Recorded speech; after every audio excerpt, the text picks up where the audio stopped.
السلام علیکم ورحمۃ اللہ وبرکاتہ۔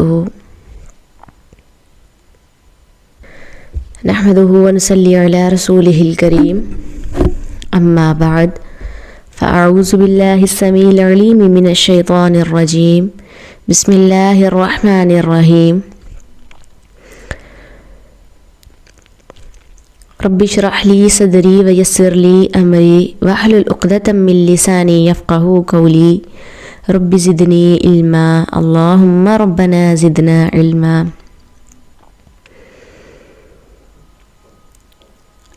آپ کو پتہ ہے کہ اللہ تعالیٰ کو بندوں کے اندر جو چیز سخت ناپسند ہے وہ تکبر ہے۔ اور تکبر کی پہچان کیا ہے؟ کہ انسان کے دل میں یہ خیال آنے لگے کہ میں دوسروں سے زیادہ اچھا ہوں، دوسروں سے زیادہ بڑا ہوں۔ تکبر کی وجوہات کیا ہو سکتی ہیں؟ عموماً انسان کو جو نعمت دوسروں سے زیادہ مل جاتی ہے نا، اس کی بنا پر وہ تکبر کرنے لگتا ہے۔ مثلاً اگر کسی کے پاس علم زیادہ ہے تو عموماً لوگ علم کے تکبر میں مبتلا ہو جاتے ہیں، اور جو لوگ کم پڑھے لکھے ہوتے ہیں، اسے کم ڈگری رکھتے ہیں، ان کو وہ کوئی چیز ہی نہیں سمجھتے، ان کو خاطر ہی میں نہیں لاتے، ان کو انسان ہی نہیں سمجھتے۔ حتیٰ اور اپنے ماں باپ کی بھی عزت نہیں کرتے کہ یہ پڑھے لکھے نہیں ہیں، یہ تو ان پڑھ لوگ ہیں، ان کی کیا بات ہے، ہم پڑھی لکھی بچیاں ہیں، ہم اپنے فیصلے خود کر سکتی ہیں۔ ان کو یہ نہیں پتہ کہ ماں باپ کا رشتہ عزت و احترام کا رشتہ ہے، اور ماں باپ نے اس دنیا کے تجربے سے تم لوگوں سے زیادہ سیکھا ہوا ہے۔ پیرنٹس کوئی بھی بات کرتے ہیں نا تو بچے کیا کرتے ہیں؟ تیوڑی چڑھا لیتے ہیں اور اپنے آپ کو بڑا سمجھتے ہیں کہ ہم پڑھے لکھے ہیں۔ آج کے ماں باپ کو کیا پتہ کہ معاشرے میں کیا ہو رہا ہے، ہم پڑھے لکھے ہیں، ہمیں زیادہ پتہ ہے۔ اسی طرح کچھ لوگ اپنے حسن کی وجہ سے تکبر کا شکار ہو جاتے ہیں۔ حسن کا تکبر بھی بڑا مشہور ہے۔ کچھ لوگ زیادہ خوبصورت ہوں تو کم خوبصورت والے لوگوں کو کچھ سمجھتے نہیں ہیں، لہٰذا وہ کسی دوسرے کو جو معمولی شکل و صورت رکھتا ہو اس کو انسان ہی نہیں سمجھتے، اس کو کوئی وقت و اہمیت ہی نہیں ان کی نظر میں ہوتی۔ اسی طرح کچھ لوگوں کو اپنے مال کا تکبر ہوتا ہے، لہٰذا وہ غریبوں کو نیچا دکھاتے ہیں، ان کے مقابلے میں خود کو زیادہ اچھا سمجھتے ہیں، حالانکہ مال کا ہونا بھی آزمائش ہے اور نہ ہونا بھی آزمائش ہے۔ ہمارے ہاں یہ سمجھا جاتا ہے نا کہ مال اللہ کا فضل ہے، اس کی رحمت ہے، اس میں کوئی شک نہیں، اللہ کی نعمت ہے، یہ اللہ کا احسان ہے، لیکن یہ نہ بھولیں کہ بیک وقت احسان اور فضل کے ساتھ آزمائش بھی بڑی ہے۔ وَنَبْلُوكُمْ بِالْخَيْرِ وَالشَّرِّ فِتْنَةً، کہ ہم خیر اور شر دونوں کے ذریعے تمہیں آزما رہے ہیں۔ یہ امتحان بھی بہت بڑا ہوتا ہے۔ پھر اسی طرح بعض لوگوں کو اپنی سمجھداری پہ بڑا مان ہوتا ہے، وہ اپنے سے کم سمجھ کے لوگوں کو کچھ نہیں سمجھتے۔ بعض لوگوں کو اپنی دینداری پر بڑا مان ہوتا ہے، بڑا فخر ہوتا ہے کہ اگر اللہ نے انہیں کسی نیکی کے کام کی توفیق دی ہے تو وہ اسی تکبر میں مبتلا ہو جاتے ہیں، جگہ جگہ پر چرچے کرتے ہیں اپنی نمازوں کے، تہجدوں کے، اور اپنے صدقہ خیرات کا بڑا چرچا کرتے ہیں کہ ہم نے فلاں کو صدقہ خیرات کیا، فلاں کو زکوٰۃ کی، یا اور چیزوں کا۔ اور جو لوگ نہیں کرتے، یعنی مثلاً کسی وجہ سے اگر کسی دوسرے کو ان چیزوں کا خیال نہیں، تو ہونا تو یہ چاہیے کہ ہمارے دل میں ہمدردی ہو، خیر خواہی ہو، جیسے اللہ کے رسول اللہ صلی اللہ علیہ وسلم کے دل میں ہمدردی اور خیر خواہی تھی ان لوگوں کے لیے جن کو دین کی سمجھ نہیں تھی، جن کو اللہ کی پہچان نہیں تھی۔ اسی وجہ سے ہم دیکھتے ہیں کہ جب کبھی آپ صلی اللہ علیہ وسلم اللہ کے دین کا پیغام پہنچاتے ہیں اور لوگ آپ کے ساتھ برا سلوک بھی کرتے ہیں تو آپ کیا کرتے ہیں؟ ان کے لیے برا نہیں چاہتے، ان کو بد دعا نہیں دیتے۔ حتیٰ کہ طائف میں جب آپ پہ پتھر برسائے گئے اور جبرائیل علیہ السلام حاضر ہوا کہ آپ ان سے انتقام لیں، تو آپ نے اس وقت بھی کیا کہا کہ ان کو معاف کر دیا جائے، یہ جانتے نہیں ہیں، ان کو علم نہیں، لیکن آج ہم کسی کو بھی معاف کرنے کو تیار نہیں ہوتے۔ ہم کیا کہتے ہیں، آپ نے اینٹ کے ساتھ ہمیں جواب دیا، ہم اینٹ کے بدلے پتھر کے ساتھ دیں گے، ایسا ہی کرتے ہیں نا۔ اس لیے اگر دینداری کا تکبر ہو یا اپنی بڑائی کی وجہ سے، کوئی بھی وجہ سے ہو، بعض اوقات سٹیٹس وجہ بنا لیتے ہیں ہم تکبر کا، حسب و نسب، خود کو بڑا سمجھنے لگتے ہیں اور دوسروں کو کم سمجھتے ہیں۔ قبیلوں کا جو ہے وہ تکبر بنا لیتے ہیں، ہمارا قبیلہ جو ہے، ہماری جو ذات ہے وہ سب سے بڑی ہے۔ ابو جہل نے بھی ایسے کیا۔ ابو جہل، ابو لہب ایمان کیوں نہ لے کر آئے؟ وہ جانتے تھے نا کہ اللہ کے نبی سچے ہیں، حق ہیں، تو کیوں نہ ایمان لے کر آئے؟ تکبر کی وجہ سے، کیونکہ وہ قریش قبیلے سے نبی تھے، کیونکہ بڑے عرصے سے بنی اسرائیل سے پیغمبروں کی لڑی چلتی آ رہی تھی، اور پھر نبی صلی اللہ علیہ وسلم قریش قبیلے سے ہو گئے۔ اس وجہ سے، اس تکبر و حسد کی بنا پر وہ ایمان نہ لے کر آئے۔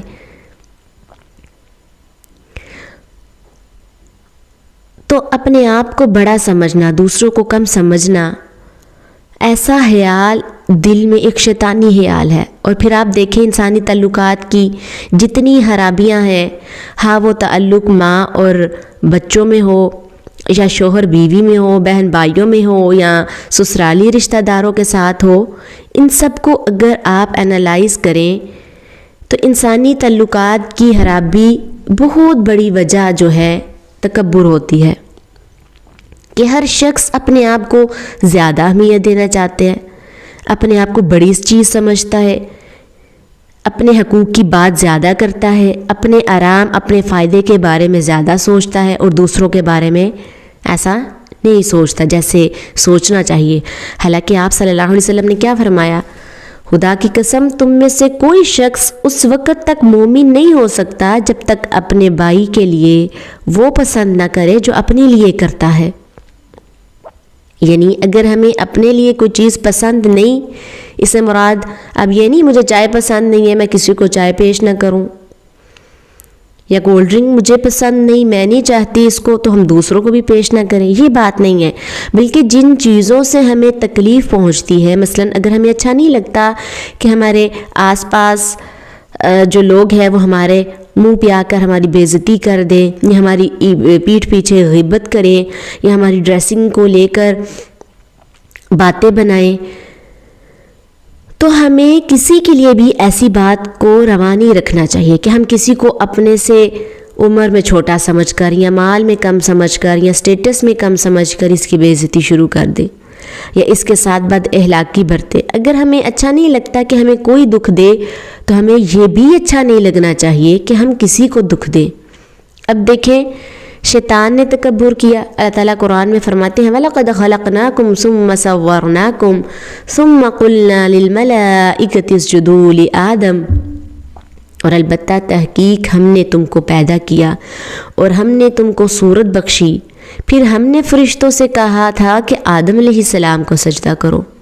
اتنی ڈھیروں نعمتیں پانے والے پھر اپنے رب کو بھول جائیں اور اس کا شکر ادا نہ کریں اور دل کی خوشی سے متوجہ نہ ہوں، تو اس سے بڑھ کر نہ شکری اور کیا ہوگی۔ اور پھر یوں ہوا فسجدوا، سب نے سجدہ کر لیا، الا ابلیس، سوائے ابلیس کے، ولم یکن من الساجدین، وہ سجدہ کرنے والوں میں شامل نہ ہوا۔ ابلیس نے انکار کر دیا۔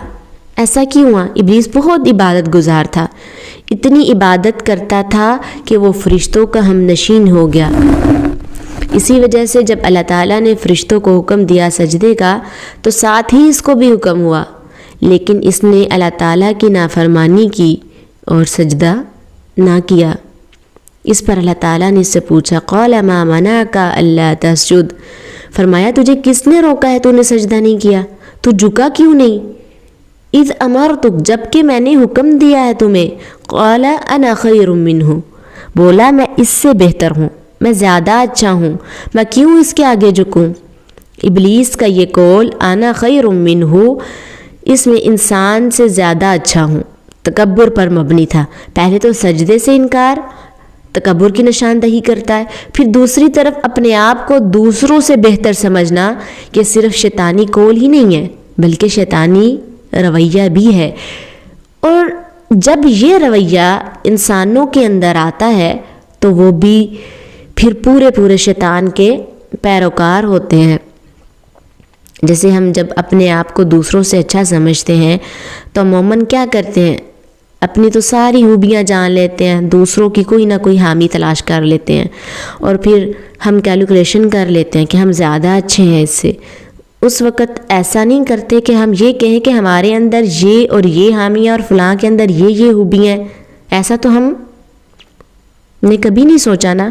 اور یہی سوچ شیطان کی تھی، اس نے اپنے ذہن میں خاکہ بنایا کہ آگ کے مقابلے میں، یعنی مٹی کے مقابلے میں آگ زیادہ بہتر ہے، اس لیے میں زیادہ اچھا ہوں۔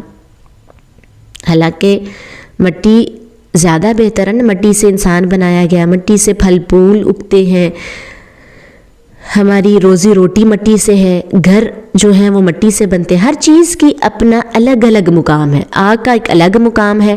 لیکن یہ سمجھنا کہ میں زیادہ اچھا ہوں، یہ نہیں صحیح۔ تو یہ انسان کے جو خود ساختہ طویلیں ہوتی ہیں، اپنے قائم کردہ معیار ہوتے ہیں، ہاں وہ معیار اللہ تعالیٰ کے نزدیک قابل قبول ہو یا نہ ہو، یہ انسان کے لیے کوئی کام نہیں آئیں گے۔ یہ دنیا کی حد تک ہے، زندگی میں تو ہو سکتا ہے ان کی بنا پر ہم اپنے آپ کو بڑی چیز سمجھتے رہیں، لیکن قیامت کے دن جب حقیقت کھلے گی، تمام چیزوں کی بارے میں ہم جان لیں گے، تب جا کر سمجھ میں آئے کہ ہم کہاں کھوئے رہے، ہم کن خوش فہمیوں میں مبتلا تھے، لیکن اس وقت کچھ کام نہیں آئے گا۔ اب کچھ لوگ ایسے ہیں جو غلطی کرنے کے باوجود غلطی کو مانتے نہیں ہیں، بلکہ اکثریت ایسے ہے جیسے شیطان نے کیا، ایک تو سجدہ نہیں کیا، تکبر کیا، انکار کر دیا، اور الٹا اپنی غلطی نہیں مانی، بلکہ اللہ تعالیٰ سے مہلت لے لی کہ میں تیرے بندوں کو بھی تیرے قریب نہیں آنے دوں گا۔ اس لیے ہمیں اللہ تعالیٰ سے دعا کرنی چاہیے، یا اللہ تو ہمیں اپنی غلطی دکھا بھی اور ہمیں احساس بھی دے، اور پھر اعتراف کرنے کی توفیق بھی دے، تاکہ دنیا میں ہی ہم اپنی صفائی کر کے جائیں، توبہ استغفار کر کے جائیں۔ سب سے بڑا دھوکہ ہی یہ کہ شیطان ہم سے کرواتا ہے کہ ہمیں ہماری غلطی کا احساس ہی نہیں ہونے دے، اگر ہو جائے غلطی تو اعتراف نہ کرنے دے، پھر طرح طرح کی دلیلیں تعویلیں، اس طرح انسان کی کبھی اصلاح نہیں ہو سکتی۔ جو انسان تکبر کرتا ہے وہ اپنے نفس کے دھوکے میں ہوتا ہے، اپنے آپ کو وہ بڑی چیز تو سمجھتا ہے، لیکن دیکھا گیا ہے کہ عموماً ایسے لوگوں کو پسند نہیں کیا جاتا، یعنی جو خود سر ہوں، کسی کی بات نہ مانے، اخلاق سے پیش نہ آئے، دوسروں کا حق مارے، تو ہو سکتا ہے دوسرا ڈر کے مارے کچھ نہ کہے، لیکن دل سے اس کی عزت کوئی نہیں کرتا۔ تو تکبر کرنے والے اللہ کی نگاہ میں بھی ذلیل ہوتے ہیں اور بندوں کی نگاہ میں بھی، اس کی کوئی قدر و قیمت نہیں ہوتی۔ جو قدر و قیمت عاجزی کے ساتھ ہے، جو اخلاق کے ساتھ ہے، وہ بد اخلاقی کے ساتھ کبھی نہیں ہوتی۔ تکبر کرنے والا مومن ہو یا کافر، اللہ پاک اسے ناپسند ہی فرماتا ہے، اِنَّهُ لَا يُحِبُّ الْمُسْتَكْبِرِينَ، بے شک وہ نہیں پسند کرتا تکبر کرنے والوں کو۔ عبداللہ بن مسعود رضی اللہ عنہ سے روایت ہے کہ رسول اللہ صلی اللہ علیہ وسلم نے فرمایا، تکبر حق بات کو جھٹلانے اور دوسروں کو حقیر سمجھنے کا نام ہے۔ یہ صحیح مسلم کی حدیث ہے۔ اسی طرح سے عبداللہ بن مسعود روایت کرتے ہیں کہ رسول اللہ صلی اللہ علیہ وسلم نے فرمایا، جس کے دل میں رائی کے دانے کے برابر بھی تکبر ہوگا وہ جنت میں داخل نہ ہوگا۔ یہ بھی صحیح مسلم کی حدیث ہے۔ تکبر کی وجہ سے انسان کی ساری عبادتیں، ریاضتیں سب ختم ہو جاتی ہیں۔ آپ نے سنا ہے نا، شیطان کتنا عبادت گزار تھا، فرشتوں کے ساتھ تھا، تو تکبر کی وجہ سے اللہ نے اسے جنت سے نکال دیا، اس کی تمام عبادتیں، تمام اعمال برباد ہو گئے۔ اللہ تعالیٰ قرآن میں ارشاد فرماتے ہیں ان الذین یستکبرون عن عبادتی سیدخلون جہنم داخرین، بے شک وہ لوگ جو تکبر کرتے ہیں میری عبادت سے جلد وہ داخل ہوں گے جہنم کی آگ میں ذلیل ہو کر۔ یعنی جو اپنی عبادت میں فخر کرتے ہیں، تکبر کرتے ہیں، دوسروں کو کچھ نہیں سمجھتے، تو ایسے لوگوں کو بھی جہنم کی آگ کی سزا سنائی گئی ہے۔ اسی طرح عبداللہ بن عمر رضی اللہ عنہ سے روایت ہے کہ رسول اللہ صلی اللہ علیہ وسلم نے فرمایا تکبر کرنے والے لوگ قیامت کے دن مردوں کی صورت میں چیونٹیوں کی طرح جمع کیے جائیں گے، اور ہر جگہ سے ان پر ذلت چھا جائے گی، اور پھر انہیں جہنم کے بولس نامی قیدخانے کی طرف ہانکا جائے گا، اور بہت بڑی آگ انہیں اپنی لپیٹ میں لے کر ان پر غالب آ جائے گی، انہیں طینۃ الخبال یعنی جہنمیوں کی پیپ پلائی جائے گی۔ یہ ترمذی کی حدیث ہے۔ استغفر اللہ، اللہ تعالیٰ ہمیں تکبر سے محفوظ رکھے۔ آپ کو پتہ ہے تکبر کی بہت بڑی قباحت یہ ہے کہ آدمی جب تکبر کا شکار ہوتا ہے تو نصیحت قبول کرنا اس کے لیے مشکل ہو جاتا ہے، وہ کسی کی بات کو اہمیت نہیں دیتا، اپنے آپ کو بڑا سمجھتا ہے، خود کو سمجھدار سمجھتا ہے، اس کے ساتھ وہ اکڑ اکڑ کر چلتا ہے۔ سورۃ لقمان میں اللہ رب العزت ارشاد فرماتے ہیں وَلَا تُصَعِّرْ خَدَّكَ لِلنَّاسِ وَلَا تَمْشِ فِي الْأَرْضِ مَرَحًا إِنَّ اللَّهَ يُحِبُّ كُلَّ مُخْتَالٍ فَخُورٍ، اور کسی سے بات کرنے میں اپنے رخسار اونچے نہ کرو اور زمین میں اتراتا نہ چل، بے شک اللہ تعالیٰ کسی اکڑنے والے، فخر کرنے والے سے محبت نہیں کرتا۔ اکثر اوقات تکبر میں کیا ہوتا ہے، ہم اپنا چہرہ، اپنی گردن اونچی کر کے بات کرتے ہیں، اتراتے ہوئے چلتے ہیں۔ اسی طرح حضرت عبداللہ بن عمر رضی اللہ عنہ سے روایت ہے کہ رسول اللہ صلی اللہ علیہ وسلم نے فرمایا جو آدمی اپنے آپ کو بڑا سمجھتا ہے، اکڑ کر چلتا ہے، وہ اللہ تعالیٰ سے اس طرح ملاقات کرے گا، وہ اس پر ناراض ہوگا۔ مسند احمد کی حدیث ہے۔ اسی طرح صحیح بخاری کی حدیث ہے کہ رسول اللہ صلی اللہ علیہ وسلم نے فرمایا ایک شخص تکبر کی وجہ سے اپنا تہبند زمین سے گھسیٹتا جا رہا تھا کہ اسے زمین میں دنسا دیا گیا، اور اب قیامت تک یوں ہی زمین میں دنستا چلا جائے گا۔ اور صحیح بخاری کی ہی حدیث ہے کہ رسول اللہ صلی اللہ علیہ وسلم نے فرمایا اللہ تعالیٰ اس کی طرف قیامت کے دن نظر رحمت نہیں کرے گا جو اپنا کپڑا تکبر و غرور سے زمین پر گھسیٹ کر چلتا ہے۔ پہلی قوموں کے رسم و رواج سے نا جو انسان بڑا ہوتا، سردار ہوتا، اس کا کپڑا جو تھا وہ زمین پر گھسیٹ کر چلا کرتا تھا، وہ اپنی یعنی اس کی جو چادر تھی وہ زمین پر لگ رہی ہوتی تھی۔ اب پچھلی قوموں کا حال دیکھا ہے، سنا ہے آپ نے، جنہوں نے تکبر کیا، ان کا انجام کیا ہوا، فرعون کا، حامان کا، قارون کا۔ ان کو تباہ و برباد کرنے کے ساتھ ساتھ اللہ تعالیٰ نے ان کی ہستیاں ہی مٹا دیں، ان کی بستیاں ہی مٹا دیں، ان کا کہیں نام و نشان نہیں ملا۔ اچھا، تکبر جو ہے اس بیماری سے انسان بچ کیسے سکتا ہے؟ تکبر بھی ایک بیماری ہے نا۔ سب سے پہلے یہ جاننا ضروری ہے کہ تکبر کا انجام کیا ہے۔ آپ نے ابھی حدیث سنی ہے نا، قرآن و حدیث آپ نے سنا، اس سے پتہ چلا آپ کو کہ کیا انجام ہے تکبر کرنے والوں کا۔ چیونٹیوں کی صورت میں اٹھائے جائیں گے، استغفر اللہ۔ اپنے آپ کو انسان ایسی کیفیت میں دیکھے تو اس کی وجہ سے انسان تکلیف محسوس کرتا ہے نا، کوئی سبب ہوتا ہے جو کسی بیماری سے نجات پانا چاہتا ہے۔ اب ہمیں کوئی بیماری لگتی ہے، ہم اس سے نجات پانا چاہتے ہیں، اس کا کوئی نہ کوئی حل ڈھونڈتے ہیں نا، تو ایسی بیماریوں کا بھی تو کوئی نہ کوئی حل ہونا چاہیے۔ تو کیا حل ہے کہ جو انجام آپ نے سنا اس انجام پہ اپنے آپ کو رکھ کر محسوس کریں تو ہم اس بیماری سے بچ سکتے ہیں۔